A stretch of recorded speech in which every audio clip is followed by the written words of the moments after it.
ராஜேந்திர பாலாஜி அவர்கள், நம்ம அண்ணன் சிவகாசி சரைவடி, குரல் கொடுத்தா கோடை இடி, அண்ணன் கூலா இருந்த கலர்ஃபுல், கோவப்பட்டா பவர்ஃபுல், அண்ணன் உசர பறக்குதுல ஈகல், இந்த தொகுதியோட கூகுள், நீங்க தேடுற விஷயங்கள் எல்லாத்துக்குமே விடை கிடைக்கிற இடம் நம்ம அண்ணன் தான். நம்ம அண்ணன் சிவகாசி சிங்கம், ஒரு கால தங்கம். மக்கள் கேட்டதெல்லாம் கொடு, உங்களுக்கு தீமை வந்தா தடுப்பாரு, அண்ணன் பேச வந்தா காட்டாரு. நம்ம அண்ணன் வாழ்க்கையே ஒரு வரலாறு. பாசம்னு வந்து விட்டா நம்ம அண்ணன் ஒரு பச்சை புள்ள, பகையோடு வந்து நின்னா மிச்சம் மீதி வச்சதில்லை. அண்ணன் தொட்டதெல்லாம் தொழுங்கும், அண்ணன் ஜெயிச்சா இந்த தொகுதியே விளங்கும். பாசமல்ல அண்ணனுக்கு, ரெட்டையில ஓட்டு போடுங்கன்னு உரிமையோட கேட்டு வந்திருக்கேன். சிவகாசி தொகுதி, கங்கைய பார்க்கணும்னா வடகாசிக்கு போங்க, தாமிரபரணிய பார்க்கணும்னா தென்காசிக்கு போங்க, நல்ல மக்களை பார்க்கணும்னா சிவகாசிக்கு போங்கன்னு ஒரு பழமொழி இருக்கு. உழைப்பு ஒரு மதம்னா உழைப்பாளிதான் கடவுள். அப்படி உசுர கொடுத்து உழைக்கிற இந்த மக்கள் எல்லாருமே கடவுள் தான். இந்த உலகம் தீபாவளி ஒரு நாள் கொண்டாடுறதுக்காக இந்த மக்கள் 365 நாளும் உசுர கொடுத்து வேலை பார்க்கிற இடம் தான் இந்த சிவகாசி. உண்மையான பாசமான மக்கள் வாழ்ற ஊரு. இன்னைக்கு உங்க சிவகாசி தொகுதி ஸ்டார் தொகுதி ஆயிடுச்சு. எதுக்காக ஸ்டார்னு கேட்டா, இங்க நிக்கிறவர் கேட்டி யாரு? இது எம்எல்ஏ தொகுதி இல்ல, இது அமைச்சர் தொகுதி. மகாபாரதத்துல வேணும்னா கர்ணன் தோக்கலாம், ஆனா இந்த தொகுதியில நம்ம அண்ணன் தோக்க கூடாது. நம்ம அண்ணன் கடமை செய்யவோ உதவி செய்யவோ கட்சி வித்தியாசம் பார்க்க மாட்டார். தொண்டனோ தொழிலாளியோ எல்லாரையும் சமமா பார்ப்பார். நம்ம அண்ணன் கார்ல ஒவ்வொரு நாளும் 50 பேர் பயணிப்பாங்க. அந்த 50 பேர்ல நீங்க பாத்தீங்கன்னா எல்லா ஜாதிக்காரங்களும் இருப்பாங்க, எல்லா அந்தஸ்துல இருந்தும் மக்கள் இருப்பாங்க, எல்லா கட்சிக்காரங்களும் இருப்பாங்க. எதிரி இருப்பா, துரோகி இருப்பா, யாரு எப்படின்னு பிரிச்சு பார்க்கறது தெரியாதவர். மக்களை மக்களா மட்டுமே பார்க்க. மற்ற வேட்பாளர்களுக்கு வேணும்னா பிரச்சாரம் பண்ணணும். நம்ம அண்ணனுக்கு அவர் செஞ்ச தர்மமே போதும் அவரை ஜெயிக்க வைக்கும். அண்ணன் ஜெயிக்க போற வெற்றி வரலாறு வெற்றியா இருக்கணும். அந்த வெற்றி விழால நான் உங்க கூட இருக்கணும். நம்ம அண்ணனை நம்புங்க, நம்ம அண்ணன் உங்களை பாட்டு பாருன்னு நான் உண்மைய சொல்லி ஓட்டு கேட்கிறேன். நம்ம அண்ணன் இதே இடத்துல சுத்தி சுத்தி வருவாரு. நான் தைரியமா சொல்றேன், கடவுள் கூட குறை இருக்குன்னு சொன்னாதான் வருவாரு. ஆனா நம்ம அண்ணன் அங்க குறை இருக்குன்னு தெரிஞ்சாலே கிளம்பி வருவாரு. மக்களுக்காக நல்ல திட்டங்களை தீட்டி மக்களுக்காக தேவைப்படுற அத்தனை விஷயங்களும் செஞ்சு நம்ம அண்ணனுக்காக நான் பேச தேவையில்லை. உங்களை தினமும் சந்திக்கிறவரு, நீங்க நினைச்சா அவர் வீட்டுக்கு போய் அவரை பார்க்கலாம். இந்த மக்களோட மக்களா வாழ்றவர். ஆனா சிவகாசி மக்களை பத்தியே யோசிக்காம இருந்த ஸ்டாலின் எல்லாம் இன்னைக்கு விருதுநகர்ல நேற்று வந்து பிரச்சாரம் பண்ணாரு. மக்களை ஏமாத்தணும்ல, அதனால மறுபடியும் வந்து விருதுநகர்ல பேசுறாரு. இத்தனை நாள் பேசாத ஸ்டாலின் இப்ப எப்படி பேசுறாரு? காமராஜர் மன்னன்றாரு, எம்ஜிஆர் ஆட்சின்றாரு, அம்மாவோட ஆளுமை என்றாரு. எல்லாமே நம்ம பத்தியே பேசிக்கிட்டு இருக்காரு. ஏன்னா விருதுநகர் மக்கள் பக்தர்கள் என்றது ஸ்டாலினுக்கு நல்லா தெரியும். அம்மாவை விட்டு கொடுக்க மாட்டாங்கன்னு ஸ்டாலினுக்கு நல்லா தெரியும். அதனால நேற்று பிரச்சாரத்துல ஏதோ பாட்டெல்லாம் பாடுறாரு, பஞ்ச் டைலாக் எல்லாம் பேசுறாரு. ஸ்டாலின் பாட்டு பாடுறாரு. சூப்பர் ஸ்டார் யாருன்னு கேட்டா சின்ன குழந்தை கூட சொல்லு திமுக வாக்குறுதின்னு. சின்ன குழந்தை மட்டும்தான் சொல்லும். ஏன்னா குழந்தைங்களுக்கு விவரம் தெரியாது. வளர்ந்தவங்க புத்தி இருக்கிறவங்க யாராவது திமுக வாக்குறுதின்னு ஏத்துப்பாங்களா? அதெல்லாம் ஒரு அறிக்கையா? தைரியம் இருந்தா ஸ்டாலின் சிவகாசிக்கு வந்து பாட சொல்லுங்க. சூப்பர் ஸ்டார் யாருன்னு சொன்னா அப்படின்னு உடனே எல்லாரும் கேடி ராஜேந்திர பாலாஜி அவர்களை காமிப்பாங்க. சிவகாசியில இருக்கிறது ஒரே ஒரு ஸ்டாரு, ஒரே ஒரு சூப்பர் ஸ்டாரு, அது நம்ம அண்ணன் கேடிஆர். பாட்டு பத்தாதுன்னு ஸ்டாலின் பஞ்ச் டைலாக் வேற பேசுறாரு. நான் ஒரு முறை சொன்னா 100 முறை சொன்ன மாதிரி. எப்படியோ ஸ்டாலின் ஒத்துக்கிட்டாரு. அவர் 5 வருஷம் ஆட்சி பண்ணா கூட ஒரே விஷயத்தை 100 முறை வேணும்னாலும் சொல்லுவாரே தவிர செய்ய மாட்டாருன்னு. இதுல வாக்குறுதி தராங்க திருட்டு திமுக மக்களை ஏமாத்துறதுக்காக. உங்களுக்கு தெரியும் திமுக வாக்குறுதி கொடுத்தா எப்படி இருக்கணும் உங்களுக்கு தெரியும். உங்களுக்கு புரியறதுக்காக உதாரணத்துக்கு ஒரு பூலோகத்துல செத்தவங்க எல்லாரும் யமலோகத்துக்கு போனாங்களாம். யமலோகத்துல வரிசையில நின்னுகிட்டு இருக்காங்க. சித்திரகுப்தன் கணக்கு பாக்குறாரு. யார் எவ்வளவு தப்பு செஞ்சாங்க, யார் எவ்வளவு நல்லது செஞ்சாங்க. இப்ப கியூல நிக்கிறவங்க வந்து ஃபர்ஸ்ட் நிக்கிறாங்க. சித்திரகுப்தன் கணக்கு பாக்குறாரு. கணக்கு பார்த்ததுக்கு அப்புறம் யமன் சார் இவன் ஒரு நாளைக்கு 2 பொய் சொல்றான்னு சொல்றோம். உடனே கோபப்பட்ட யமன் வாய வச்சுக்கிட்டு பொய்யா சொல்ற, பொய் பேசுற வாயில பூரி கட்டையாலேயே அடிச்சு அவனை நரகத்துக்கு அனுப்புங்கன்னு. அவனும் அழுதுகிட்டே நரகத்துக்கு போயிடுவான். அடுத்த ஆள் வந்து நிப்பான். அவனோட கணக்கு பார்த்த சித்திரகுப்தன் யமன் சார் இவன் ஒரு நாளைக்கு 10-15 பொய் சொல்ற யமன் சார். அவ்வளவு பொய்யோட ஒரு நாளைக்கு பேசுற, இவ்வளவு பொய் பேசுறவனோட வாயில சவுக்கட் கட்டையாலேயே அடிச்சு நரகத்துக்கு அனுப்புங்கன்னு சொல்லுவார். அவனும் அழுதுகிட்டே போயிடுவான். 3வது ஆள் வந்து நிப்பான். அவனோட கணக்கு பார்த்த சித்திரகுப்தன் யமன் சார் இவன் ஒரு நாளைக்கு 25 பொய் பேசுறான் யமன் சார். யமன் ரொம்ப கோபப்பட்டு டென்ஷன் ஆகி மனுஷனா பிறந்த ஏடா இத்தனை பொய் பேசுற, இவனுக்கெல்லாம் சாதா கட்டை பத்தாது, பேருக்கு முட்டு கொடுப்பாங்கல்ல பெரிய கட்டை, அந்த கட்டையை கொண்டு வந்து வாயில அடிச்சு நரகத்துக்கு அனுப்புங்கன்னு சொல்லுவார். அவன் சிரிச்சுக்கிட்டே போவான். அதை பார்த்து ஷாக்கான யமன் கூப்பிட்டு, ஏடா இவ்வளவு பெரிய கட்டையை வச்சு வாயில அடிக்க சொல்லிருக்க, உனக்கு பயமா இல்லையா, சிரிச்சுக்கிட்டே போறேன்னு கேட்பாரு. அதுக்கு அவன் சொல்லுவான், நான் ஒரு நாளைக்கு 20-25 பொய் பேசுறேன், எனக்கே அவ்வளவு பெரிய கட்டையால் அடிக்க சொல்லிருக்கீங்க, என் பின்னாடி நிக்கிறவன் திமுக தேர்தல் அறிக்கை தயார் பண்ணவன், அவன் வாய நினைச்ச சிரிச்சேன்னு சொல்லுவேன். அந்த அளவுக்கு பூராமே பொய். அந்த தேர்தல் அறிக்கையில நம்ம அண்ணன் எடப்பாடியார் மக்களுக்காக எத்தனையோ திட்டங்களை அறிவிச்சிட்டாரு. நம்மளை பார்த்து காப்பி அடிக்கிறாரு.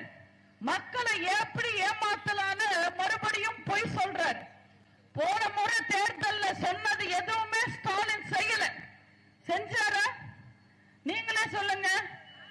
தமிழ்நாட்டு மக்களுக்கு எத்தனையோ வாக்குறுதிகளை கொடுத்தாரு, ஆனா எதுவுமே செய்யல. விடியல் தருவோம்னு சொன்னாங்க. விடியல் கொடுத்தாங்களா? தமிழ்நாட்டு மக்கள் வாழ்க்கை விடிஞ்சிருச்சா? ஸ்டாலினோட குடும்பம் மட்டுமே தான் விடியலை பார்க்குது. அவர் கொடுத்த முக்கியமான வாக்குறுதி என்ன தெரியுமா? மாசம் மாசம் ரீடிங் எடுப்போம், நீங்க மாசம் மாசம் இபி பில் கட்டுங்கன்னு சொன்னார். ஆனா அதை செய்யல. 5 வருஷம் ஆட்சி காலத்துல 4 முறை இபி பில் ஏத்திட்டாங்க. அதுதான் திமுக. திமுக தேர்தல் சமயத்துல மக்களோட காலை பிடிப்பாங்க, தேர்தல் முடிஞ்ச உடனே மக்களோட கழுத்தை பிடிப்பாங்க. இப்போ தாய்மார்களை மறுபடியும் ஏமாத்துறதுக்காக கூப்பன் தருவோம்னு சொல்றாங்க. 8000 ரூபாய்க்கு கூப்பன். திமுக கொடுக்கிற கூப்பன் எல்லாம் செல்லுமாமா? அவங்க ஒழுங்கா கூப்பன் தருவாங்களா? அதுல வேற அந்த கூப்பனை வச்சுக்கிட்டு நீங்க mixie, grinder, fan, AC, washing machine எல்லாமே வாங்கிக்கங்கன்றாரு ஸ்டாலின். இந்த திமுக ஆட்சி காலத்துல இருக்கிற விலைவாசிக்கு இது எல்லாமே வருமா? திமுக கொடுக்கிற கூப்பன் எப்படி இருக்கும் தெரியுமா? இந்த ஆடி தள்ளுபடிக்கெல்லாம் துணி கடையில தருவாங்க பாருங்க ஒரு கூப்பன், அந்த மாதிரி இருக்கும். 8000 ரூபாய் மேல கொட்டை கொட்டையா எழுதிருக்கும், கீழே நிறைய கண்டிஷன்ஸ் எழுதிருப்பாங்க. நீங்க 50,000 ரூபாய்க்கு செலவு பண்ணாதான் இந்த 8000 ரூபாய் செல்லும்னு சொல்லுவாங்க. திமுக மறுபடியும் ஆட்சிக்கு வந்தாதான் இந்த 8000 ரூபாய் கூப்பன் செல்லும்னு சொல்லுவாங்க. இந்த கூப்பன் நீங்க மடிக்காம இருந்தா, கிளியாம இருந்தா கூப்பன் செல்லும்னு சொல்லுவாங்க. எல்லாத்துக்கும் மேல தகுதியானவங்க கையில இருந்தா மட்டுமே இந்த கூப்பன் செல்லும்னு சொல்லுவாங்க. அதனால திமுகவை நம்பாதீங்க. அவங்க பொய்யான வாக்குறுதிகளை கொடுப்பாங்க. திமுகக்கு தெரியும் அவங்க 5 வருஷம் ஆட்சி பண்ணா மறுபடியும் ஆட்சிக்கு வர முடியாதுன்னு திமுகக்கு நல்லா தெரியும். அடுத்தது வரப்போறது அண்ணா திமுக ஆட்சி என்றது திமுக தெரியும். பயந்து போய் இருக்காங்க. இந்த தொகுதியில காங்கிரஸ் வேட்பாளர் அண்ணனை எதிர்த்து நிக்கிறது.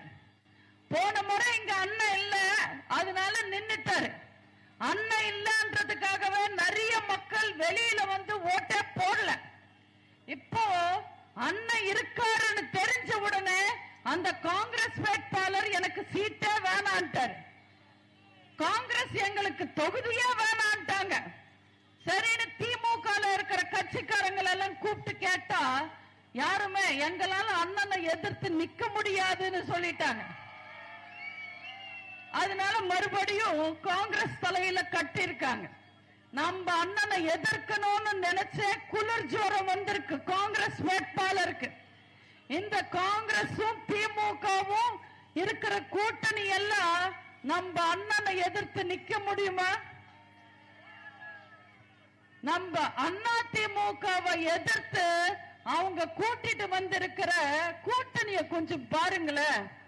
இந்த கையாலாகாத காங்கிரஸ் தமிழ்நாட்டில் 50 வருஷம் ஆச்சு காணவில்லை போஸ்டர் போட்டு காங்கிரஸ்க்கு. அந்த காங்கிரஸ்க்கு இன்னைக்கு எந்த தமிழனாவது ஓட்டு போடுவானா? ராமேஸ்வரம் மீனவர்கள், இலங்கை தமிழர்கள், நீட் தேர்வால மாணவர்கள் யார் செத்தாலும் திரும்பி கூட பார்க்காத காங்கிரஸ்க்கு தமிழர்கள் ஓட்டு போடுவாங்களா? நீங்க எல்லாரும் ரஜினி சார் படம் பார்த்திருப்பீங்க, பாஷா படம். அந்த படத்துல எல்லாமே ரஜினி சார் தான் பண்ணுவாரு. ரஜினி சார் ஃபைட் பண்ணுவாரு, ரஜினி சார் டான்ஸ் ஆடுவாரு, ரஜினி சார் பஞ்ச் டைலாக் பேசுவாரு. ஆனா எப்பவுமே அவர் பக்கத்துல ஒரு நாய் உட்கார்ந்துகிட்டு இருக்கும். அந்த நாய் எதுக்கு இருக்குன்னு கடைசி வரைக்கும் படம் பார்த்தவனுக்கு எவனுக்குமே புரியாது. அதே மாதிரிதான் திமுக கூட்டணியில காங்கிரஸ் எதுக்கு இருக்குன்னு திமுகக்கும் தெரியாது, காங்கிரஸ்க்கும் தெரியாது. இவங்கெல்லாம் நம்மள ஜெயிக்கவே முடியாது. அந்த கூட்டணியில இருக்கிறவங்க அடுத்ததா யாரு?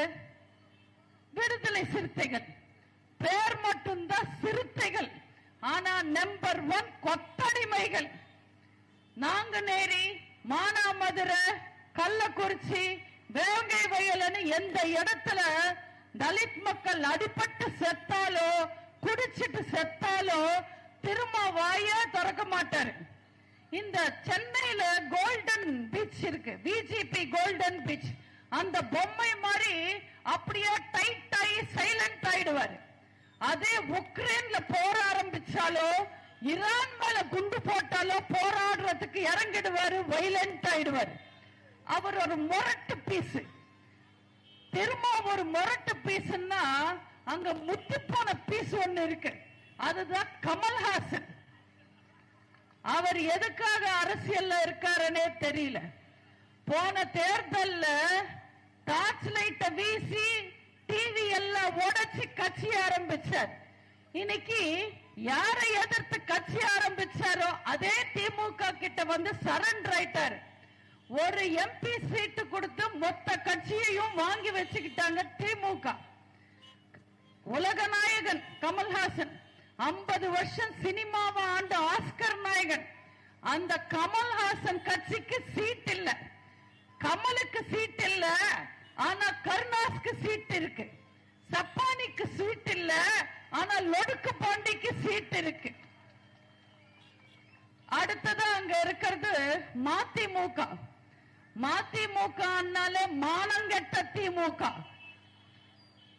வாரிசு அரசியல் கூடாது, கருணாநிதி மகன் ஸ்டாலின் அரசியலுக்கு வர்றதை எதிர்த்து கட்சி ஆரம்பிச்சவர் அண்ணன் வைகோ. ஆனா தன் சொந்த மகன் எம்பி சீட்டுக்காக மொத்த கட்சிக்காரங்களையும் காவு கொடுத்து கட்சிக்காரங்களோட முதுகுல கத்தியாலேயே குத்தி மகனுக்கு சீட்டு வாங்கி கொடுத்தார். அதனால நான் இப்பெல்லாம் அவரை வைகோன்னு கூப்பிடுறது இல்ல, அரசியல் சைக்கோன்னு தான் கூப்பிடுறேன். கடைசியா இருக்கிறது தேமுதிக. தேமுதிகனாலே தேர்ந்து முடிந்த தீகா. மண்டபத்தை இடிச்சதுக்கு எதிர்த்து கோவப்பட்டு கட்சியை ஆரம்பிச்சாரு விஜயகாந்த். இன்னைக்கு தம்பியோட எம்பி சீட்டுக்கு அண்ணா ஸ்டாலின் அன்பா கூப்பிட்டு கட்சியை இணைச்சிட்டாங்க அந்நியார். ஆனாலும் நம்ம அந்நியாரோட வியாபார திறமைய பாராட்டிதான் ஆகணும். என்ன 10-15 வருஷமா திமுக கூடவே கூட்டணியில இருந்து திமுக செய்யற எல்லா அராஜகத்துக்கும் கைத்தட்டி பிபி வாசி ஜால்ரா தட்டின அத்தனை கட்சியோட சீட்டும் புடுங்கி இந்த 10 பைசாக்கு தேராத 1/2% ஓட்டு இல்லாத தேமுதிகக்கு 10+1 சீட்டு கொடுத்து குஷிப்படுத்திருக்காரு ஸ்டாலின். இவங்க எல்லாரும் தேறுவாங்களா? நீங்களே சொல்லுங்க, தேறுவாங்களா? தேர்தல் வந்தா என்ன பேசணும்? 5 வருஷமா மக்களுக்கு செஞ்ச சாதனைகள் பத்தி பேசணும். திமுக சொன்னதுக்கு சொல்லிக்கிற அளவுக்கு சாதனைகள் எதுவுமே இல்ல. திமுக இன்னைக்கு ஆட்சியில இருக்குன்னா அது பெண்கள் போட்ட பிச்சை. தமிழ்நாட்டு பெண்களை ஏமாத்தி ஆட்சிக்கு வந்தாங்க திமுக. 1000 ரூபாய் கொடுப்போம், மாசம் மாசம் 1000 ரூபாய் கொடுப்போம்னு சொன்னாங்க. அப்பாவி பெண்கள் நம்பி ஓட்டு போட்டாங்க. ஆனா இன்னைக்கு தமிழ்நாட்டுல பெண்களோட நிலைமை என்ன? நீங்க எல்லாரும் பேப்பர் படிக்கிறீங்கல்ல, நியூஸ் பாக்குறீங்கல்ல, எல்லாரோட கையிலயும் போன் இருக்குல்ல, வாட்ஸ்அப், பேஸ்புக் எல்லாமே உங்க கையில இருக்கு. நீங்க தினம் தினம் வர்ற செய்திகளை பாக்குறீங்களா? 2.5 வயசு பொண்ணு திமுக கட்சிக்காரன் கெடுக்கிறா. யோசிச்சு பார்க்க முடியுதா? 2.5 வயசு பொண்ணு, 7 வயசு பொண்ணு நாமக்கல்ல கெடுக்கிறாங்க. என்ன ஊரு? விளாத்திக்குளம். விளாத்திக்குளத்துல 14 வயசு பொண்ணை கெடுக்கிறாங்க. நான் தெரியாம தான் கேட்கிறேன். ஸ்டாலின் அவங்க அப்பா கருணாநிதி பேர்ல பூங்கா கட்டுறதுக்கு பதிலா, லைப்ரரி கட்டுறதுக்கு பதிலா, எழுதாத பேனாக்கு கடல்ல பேனா வைக்கிறதுக்கு பதிலா பெண்களுக்கு பாத்ரூம் கட்டி கொடுத்திருக்கலாம்ல, பெண்களுக்கு கக்கூஸ் கட்டி கொடுத்திருக்கலாம் இல்ல. ஒரு பாத்ரூம் இருந்திருந்தா 14 வயசு பொண்ணு விளாத்தி குளத்துல அவ்வளவு கொடூரமான சாவு செத்திருக்காரு. அப்பவே பிறந்த பெண்களை அப்பவே பிறந்த பெண் குழந்தைய கெடுக்கிறாங்க. 70-80 வயசு பாட்டியும் கெடுக்கிறாங்க. எந்த வயசு பெண்களுக்கும் இந்த திருட்டு திமுக 2011 இருந்து 2021 வரைக்கும் தமிழ்நாட்டில் பெண்கள் எப்படி இருந்தாங்க? புலி மாதிரி இருந்தாங்க. ஆனா இன்னைக்கு திமுக கிட்ட பலியா இருக்காங்க.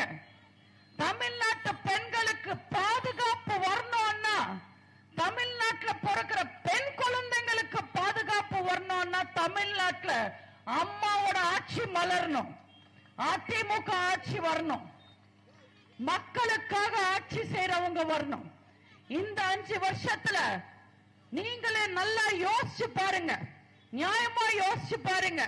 ஸ்டாலின் மக்களுக்காக ஆட்சி நடத்தினாரா இல்ல குடும்பத்துக்காக ஆட்சி நடத்தினாரா?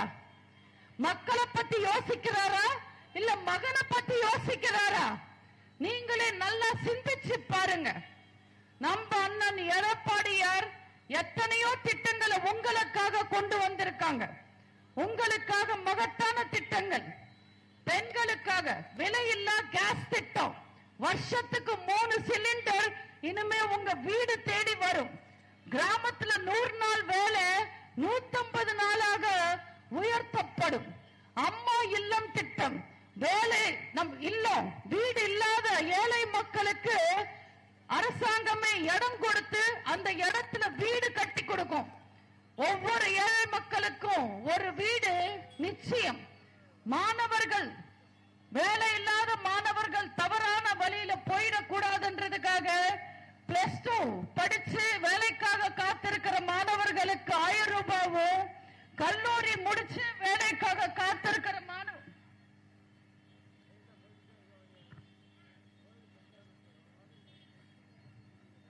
கல்லூரி முடிச்சு வேலைக்காக காத்திருக்கிற மாணவர்களுக்கு 2000 ரூபாயும் வழங்கப்படும். சின்ன சின்ன கடையை வச்சு வியாபாரம் பண்ற சிறு வியாபாரிகள் வாழ்க்கையில முன்னேற்றம் வரணும்ன்றதுக்காக, உங்களுக்கு ஒரு பாதுகாப்பு இருக்கணும்ன்றதுக்காக வியாபாரிகள் கடன் தள்ளுபடி செய்யப்படும். விவசாய கடன் தள்ளுபடி செய்யப்படும். கூட்டுறவு வங்கியில இருக்கிற அத்தனை விவசாயிகளோட கடனும் தள்ளுபடி செய்யப்படும். மாற்றுத்திறனாளிகளோட கூட்டுறவு வங்கியில இருக்கிற கடனும் தள்ளுபடி செய்யப்படும். மைனாரிட்டி மக்கள் வாழ்க்கையில முன்னேற்றம் வரணும்ன்றதுக்காக சிறுபான்மை மக்கள் தொழில் தொடங்க வட்டி இல்லாத கடன் வழங்கப்படும். பெண்கள் இருட்டிலேயே வாழ்றாங்க. 5 வருஷமா உதயசூரியன் ஆட்சியில இருட்டுல வாழ்ற பெண்கள் வாழ்க்கையில வெளிச்சம் வரணும்ன்றதுக்காக குலவிளக்கு திட்டத்துக்கு கீழே மாசம் 2000 ரூபாய் வழங்கப்படும். முதியவர்களுக்கும் மாற்றுத்திறனாளிகளுக்கும் கைப்பெண்களுக்கும் வர்ற பென்ஷன் 1200 ரூபாவை 2000 ரூபாவாக உயர்த்தி தரப்படும். இந்த 5 வருஷ திமுக ஆட்சி காலத்துல எவ்வளவோ கஷ்டப்பட்டு இருக்காங்க மக்கள். உங்களோட கஷ்டத்தை கொஞ்சமாவது கம்மி பண்ணணும்ன்றதுக்காக அண்ணன் எடப்பாடியார் ஆட்சிக்கு வந்தவுடனே ஒவ்வொரு குடும்பத்துக்கும் 10,000 ரூபாய் வழங்கப்படும்.